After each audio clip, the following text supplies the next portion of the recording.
ถุงน้ำในหางไข่หรือ PCOS พยาธิที่ผู้หญิงบ่ควรเบิ่งข้ามภาวะถุงน้ำในหางไข่หลายหน่วยหรือ PCOS เป็นภาวะที่เฮ็ดให้เกิดความบ่สมดุลของฮอร์โมนและมีปัญหาเกี่ยวกับการเผาผลาญเฮ็ดให้ผู้หญิงมีลูกยากขึ้นสำหรับภาวะ PCOS เป็นภาวะสุขภาพที่พบได้หลายในผู้หญิงวัยเจริญพันธุ์ซึ่งพบว่า1 ใน 10 คนมีภาวะ PCOS ที่พาไปสู่ปัญหาสุขภาพที่รุนแรงอื่นๆตามมาเช่นพยาธิเบาหวานพยาธิหัวใจพยาธิซึมเศร้าและความเสี่ยงที่พาให้เกิดมะเร็งเหงื่อผงมดลูกผู้ที่เป็นภาวะถุงน้ำในหางไข่หลายหน่วยหรือ PCOS หลายคนจะบ่ฮู้ตัวจนกว่าจะมีปัญหาในการถือผ้าหรือน้ำหนักตัวเพิ่มขึ้นโดยบ่ฮู้สาเหตุซึ่งอาจเป็นเพราะภาวะที่เกิดขึ้นบ่รุนแรงวันที่12มีนาคม2025ผ่านมานี้ได้มีหญิงคนหนึ่งออกมาเล่าอาการของ PCOS ผ่าน Facebook ตีนาทิดเหลี่ยมควันโดยได้ระบุว่าแนะนำผู้หญิงหลายๆคนพยายามไปกวดสุขภาพตนเองมันอาจจะบ่ร้ายแรงแต่สิ่งที่ตามมาทีหลังมันอาจจะบ่ดี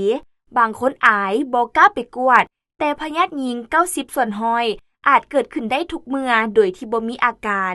ทุกคนสามารถเป็นได้บ่แม่นเรื่องน่าอายสังเกตอาการแล้วไปกวดเบิ่งเด้อจากอาการและสิ่งที่ตนเองเป็นดูแลตัวเองแน่เด้อซึ่งในโพสต์ได้ระบุเติมอีกว่าอาการก่อนกวดพบและหลังกวดพบภาวะ PCOS ในอายุ25ปีภัยเงียบสำหรับผู้หญิงโดยจะมีอาการคือ 1. น้ำหนักขึ้นไว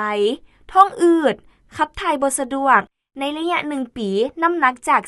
48ขึ้นเป็น63กิโล 2. ปี2022ประจำเดือนเริ่มมาบ่ปกติบางเดือนมากระปิดกระปอย 3. เจ็บหน่วงท้องน้อยคือสิมีประจำเดือนท้องใหญ่ออกบริเวณท้องน้อยลดน้ำหนักยาก 4. ผมหล่นหงุดหงิดง่ายอารมณ์ให้ขึ้นลงง่ายผิวแห้งนอนบ่หลับ 5. คิดหลายกังวลทุกเรื่อง 6. ท้องอืดปวดหากอาหารบ่ย่อยโดยได้อธิบายเติมว่าการเป็น PCOS เฮ็ดให้มีลูกยากเสี่ยงต่อการบ่มีลูกแท้งลูกเป็นมะเร็งเหงื่อพงมดลูกเสี่ยงต่อโรคอ้วนความดันไขมันเบาหวานโรคซึมเศร้าคิดหลายหงุดหงิดควบคุมตนเองบ่อยู่บางเทื่อเว้าแฮงใส่อารมณ์กับคนอ้อมข้างเสียความมั่นใจกับรูปร่างบ่กล้าแต่งตัวบ่มั่นใจในตัวเองสำหรับข่อยตอนนี้รอถ้าผลกวดเสื้อมะเร็งต้องลดน้ำหนักให้ได้ 10% ของน้ำหนักตัวเริ่มปรับการกินพยายามนอนไว้บ่ต้องคิดหลายหรือว่าเครียด